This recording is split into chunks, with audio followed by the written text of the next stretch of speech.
ओम शांति। राजयोगी भ्राता अमीर चंद जी को पूरे पानीपत सर्कल की ओर से बहुत बहुत भावभीनी श्रद्धांजलि।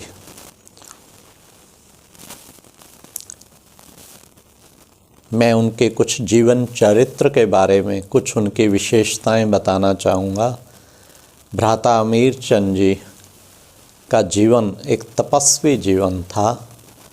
उनको तपस्या का इतना शौक़ था, बहुत ज़्यादा। इसलिए सोनीपत रिट्रीट सेंटर में उनका एक स्पष्ट लक्ष्य था। जिस दिन पहली दिवाली जब हुई थी तब मुझे भी, सरला बहन जी को भी बुलाया था, तो उन्होंने उस वक्त अनाउंस किया था स्टेज से कि मेरा एकमात्र लक्ष्य है यहाँ तपस्या के 87 के प्रोग्राम करना, कॉन्फ्रेंसेस बड़े बड़े वो सेमिनार्स, वो मेरा लक्ष्य नहीं, तपस्या का 87 का कार्य।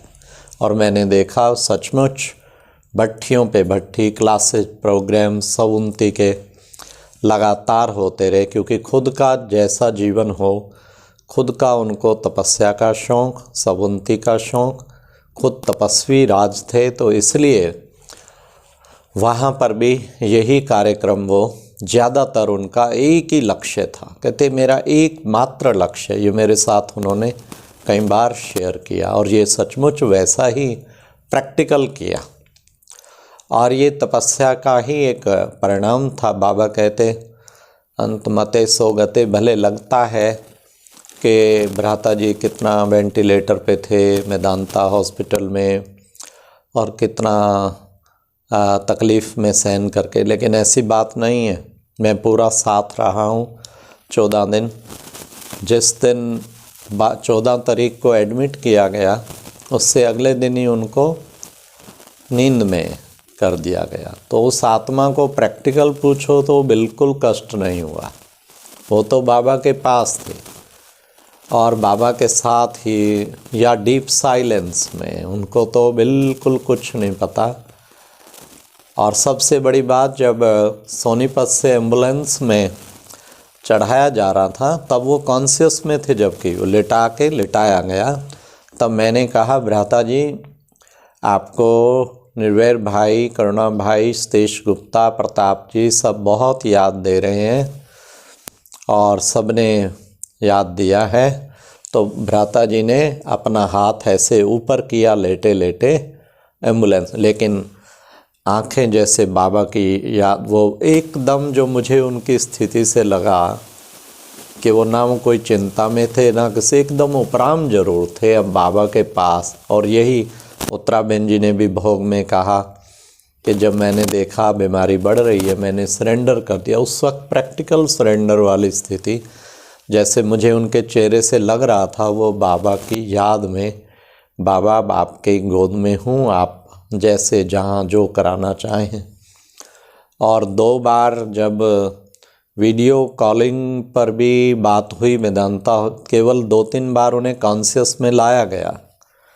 जब ये 7 दिन के बाद वेंटिलेटर हटा तब लाया गया और फिर बीच में लाया गया। तो तब भी जब आई कांटेक्ट हुआ, वीडियो कॉलिंग कराते थे अंदर से, और अंदर वार्ड में जाना तो मना था, तो फ़ोन पे तब उन्हें जब मैसेज दिया कि सारा ब्राह्मण परिवार आपके लिए योग कर रहा है, सारा पंजाब भी, तब आई कांटेक्ट जो, तब भी वो बिल्कुल ऐसे लग रहे थे जैसे कि कोई चिंता नहीं है उनके चेहरे पे जरा भी।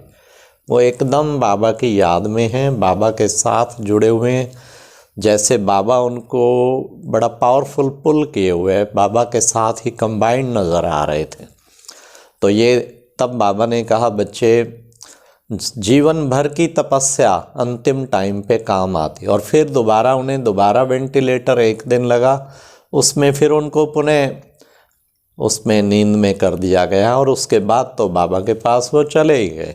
प्रैक्टिकली उनको कष्ट हुआ हो, उन्हें नहीं हुआ, उन्हें बाबा की याद में, उनको तो केवल 2-1 बार ही बीच में 2-3 बार कॉन्शियस में थोड़ी देर के लिए लाया गया और उसमें उनको इस तरीके मैंने देखा बहुत रूहानियत में और एकदम वो बाबा की याद में एकाग्र थे।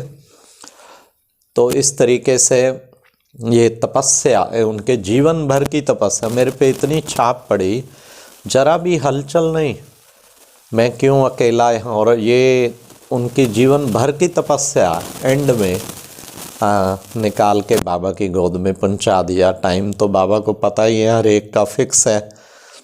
और जबकि पूरा कोशिश सारे यज्ञ ने किया, सब ने योग लगाया, हम सब भी कर रहे थे बहुत, लेकिन प्यारे बाबा ने उस आत्मा का पार्ट ऐसा था जो उसको इस टाइम पे बाबा को ले जाना था विश्व सेवा के। तो मैं उनके कुछ जीवन चरित्र के 2-4 चीज़ें, एक ये, दूसरा प्योरिटी पवित्रता का अवतार, पूरे जीवन में ऐसा बेदाग हीरा, एक बार भी जिस पे कभी उंगली ना आई हो, ऐसा महान चरित्रवान शायद ही कहते हैं ढूंढने पे भी ना मिले लेकिन मतलब बहुत ही अच्छे ऐसे बाबा के वाइब्रेशन भी इतना सुंदर प्योरिटी का जो सदा रहता था। तो वो एक मन वचन कर्म से जो बाबा कहते 100% पवित्रता, ऐसी स्थिति भ्राता जी की पाई। और इसी कारण ही वो पालना के निमित्त बने हुए थे, बहनों के भी भाइयों के भी। सभी बहनों की भट्ठी रखते थे और बहनों की स्थिति उन भट्ठी से, उस पवित्र वाइब्रेशन से ऐसी चढ़ जाती थी जैसे कि उड़ जाते थे। जो भी बहनें भट्ठी करने जाती थी वो तो नशे में झूमती आती थी। काफ़ी दिन उन्हें नशा उतरता ही नहीं था मैं कहता था भ्राता जी ने कौन सी घुट्टी पिलाई है जो 15-15 दिन, क्योंकि पानीपत से सबसे ज़्यादा बहनें पानीपत से जाती थी। हर टीचर भट्ठी में हम भेजते थे, कोई भी मिस ना करो, भाइयों की हो किसकी हो, किसी भट्ठी में खूब पानीपत निकट होने के कारण बहुत ग्रुप जाता था।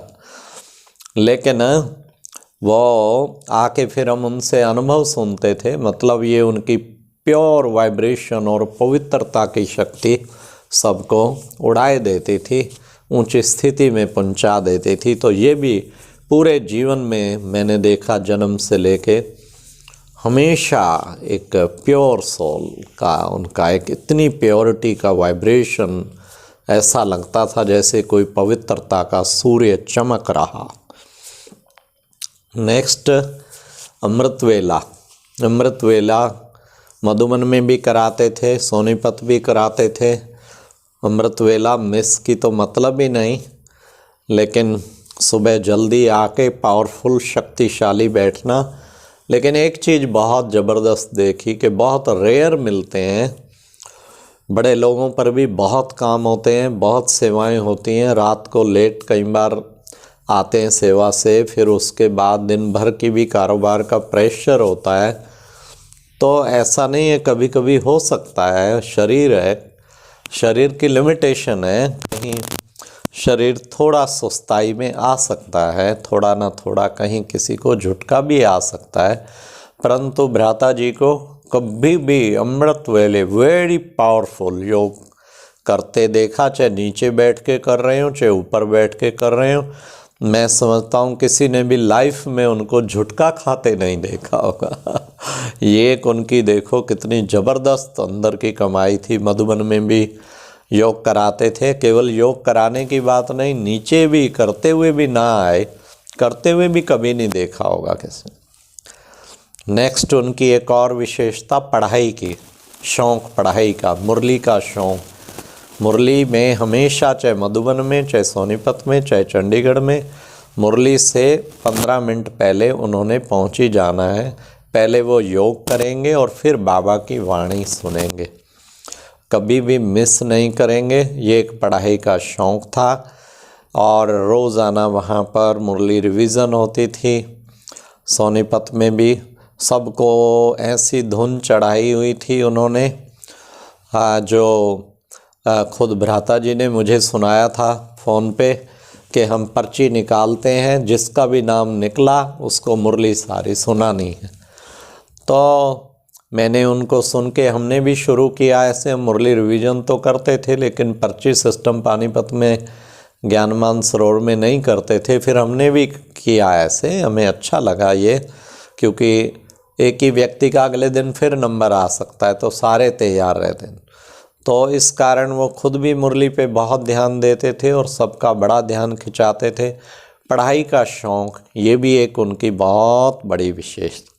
एक सबसे बड़ी विशेषता, टीचर्स के लिए इतना उनके मन में था, टीचर तैयार करनी है, योग्य टीचर तैयार करनी है, योग्य टीचर। सच पूछें सोनीपत का 8 एकड़ का शुरू में जब 34 एकड़ नहीं हो पा रहा था, तो इसका जब होने लगा तो यही कहा था कि इसको टीचर ट्रेनिंग सेंटर बना देते हैं, टीचर यहाँ से तैयार करके भेजना। ये एक उनका शौक़ था, टीचर्स अच्छी तैयार करनी, योग्य टीचर तैयार करनी। इसलिए उनके लिए प्रोग्राम बहुत रखते थे, ट्रेनिंग प्रोग्राम भी और वैसे भी उनके लिए बड़ी भावना। किसी सेंटर पे भी जाएंगे तो टीचर्स में जो बल भरने का भावना रहता था, ये उनमें बहुत ज़्यादा था। टीचर्स को पालना देना, उनको बल भरना। आज सचमुच ये देखने वाली बात थी। मैं मेदांता हॉस्पिटल में जब 14 से 28 तक वहाँ थे, मैं समझता हूँ पंजाब जोन की शायद ही कोई टीचर बहन होगी जिसका फ़ोन ना आया हो, भ्राता जी कैसे हैं, भ्राता जी के लिए हम खूब योग कर रहे हैं, भाई साहब भ्राता जी को कैसे भी कितना प्यार झलक रहा था। एक एक बहन, किस सेंटर का नाम लूँ तो किसका ना लूँ, तो सब के अंदर इतनी पालना की हुई थी, तभी उनका छलक रहा था। फिर हर तीसरे दिन, हर दूसरे दिन सबकी फ़ोन आ रही थी। तो ये क्या था? ये था वास्तव में उन्होंने इतना जिगर से पालना। भारत के भी आते थे और मधुबन से तो खूब आते थे। तो ये एक बहुत अच्छी उनमें देखा कि टीचर्स को तैयार करना एक दृढ़ लक्ष्य था। और नेक्स्ट उसमें देखा उनके अंदर विशेषता विश्व कल्याणकारी, विश्व की सेवा का उमंग। इस उम्र में भले सब पढ़ रहे हैं 82 वर्ष, पर सब ये भी कह रहे हैं, लगते तो नहीं थे 82 के, वो जैसे 50-60 के यंग और बड़ा उत्साही और उमंग वाले और सबको उमंग भरने वाले। हाँ, इतना फ्रिक्वेंटली मधुबन जाते थे हर महीने। अभी भी कोरोना पीरियड में मैनेजमेंट मीटिंग है, कुछ है, प्रोग्राम्स भी कुछ हों, वो बिल्कुल ना वो करके सेवाओं में इतना, चाहे हिमाचल हो, चाहे कहीं हो, चाहे देश हो, चाहे विदेश हो, जैसे कि बिल्कुल यंग है। वो प्रवाह थी नहीं बिल्कुल भी ऐसा विश्व सेवा का उमंग था जो उनको सभी ने देखा होगा। उनके कितने हमारे अवेकनिंग वाले दिन सारी आरसीओज ने भी शुभकामनाएं दी। तो मतलब एक उनके अंदर विश्व कल्याण की भावना भी कुट के भरी हुई थी कि ये जीवन सेवा के अर्थ समर्पित हो जाए। और ये भी एक विशेषता हमने उनके अंदर देखी। तो ऐसी चीज़ें हम समझते हैं कि बहुत बड़ी चीज़ें एक बाबा ने उनको गिफ्ट दी थी। और बड़ों के प्रति समर्पणता अगर देखनी हो, वो दादी चंद्रमणि में भी हमने देखी, बहुत बड़ी दादी के प्रति। वही भ्राता जी में देखा, ना केवल दादियाँ, ना केवल जो भी बड़े भाई हैं, चाहे वो निर्वैर भाई हैं, ब्रिजमन भाई हैं, कोई भी भाई बड़े हैं, करुणा जी, सब इतना उनका रिगार्ड रखना।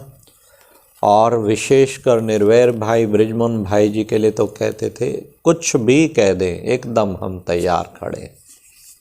तो ये एक उनके अंदर विशेषता थी, ये बहुत बड़ी महानता थी। बड़ों के प्रति 100% समर्पण, जो आदेश कर दें। एक बार मेरे को उन्होंने कहा, तब दादी जानकी, गुलजार दादी और रतनमणि दादी, ये 3 बड़े, और निर्वैर भाई ब्रिजमन भाई, मुझे खुद कहा, मेरे ऊपर 5 है। खाना खा रहे थे इकट्ठे हम सोनीपत में, कहते अभी मेरे को अगर एक का भी आ जाए मैं थैला उठा के चल पड़ूँगा।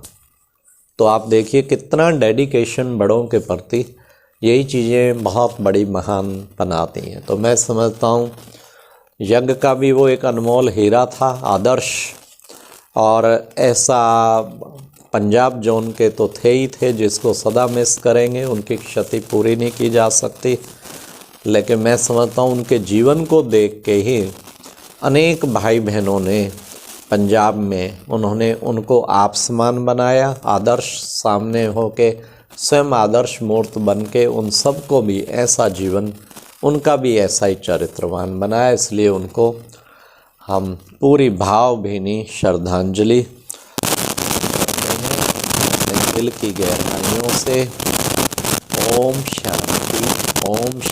और सच्ची श्रद्धांजलि है उनके इन दिव्य गुणों को जीवन भर के लिए हम अपने अंदर अपना ले, ये है सच्ची श्रद्धांजलि। तो ऐसा कहते हुए मैं अपनी वाणी को विराम देता हूँ। ओम शांति।